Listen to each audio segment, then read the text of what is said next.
और आज हम लोग एक प्यारा सा कजरी गीत लेके आए हैं। और कैसा लगेगा आप लोग गीत को लास्ट तक सुन के एक प्यारा सा कमेंट जरूर करिएगा। गीत आप सभी को कैसा लगा। कि हरे रामा छोड़ो न घाट हमारी भरन आए पानी रे हरी। कि हरे रामा छोड़ो न घाट हमारी भरन आए पानी रे हरी। के करहाऊ तो हूँ बारी से दुलारी रामा बारी से दुलारी राम। कि हरे रामा के कर पुता बहुआरी भरन आए पानी रे हरी।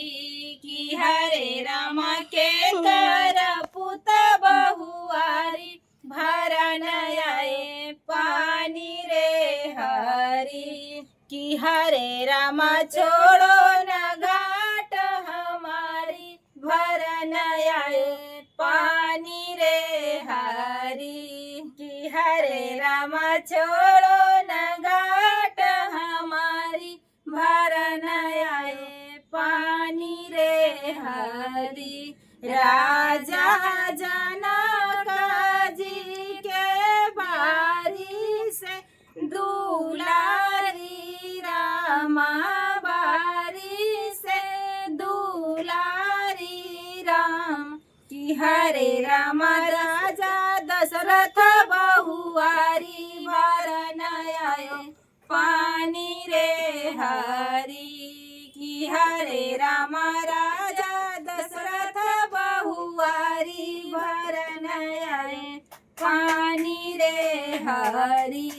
कि हरे रामा छोड़ो न घाट हमारी भरन आए पानी रे हरी।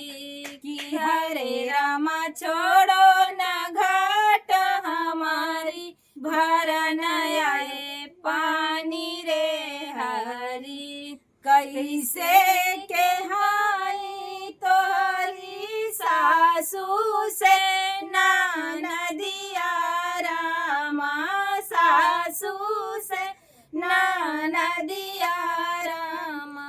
हरे रामा कैसे के हाई जेठानी भरन आए पानी रे हरी।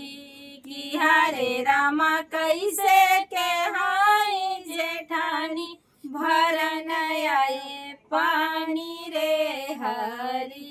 कि अरे नीके से हाई हमारी सासू से नदिया रामा सासू से नदिया राम। कि हरे रामाया कि हरे रामाया लग बाटी मोर जेठानी भरन आए पानी रे हरी। कि हरे रामाया लग बाटी मोर जेठानी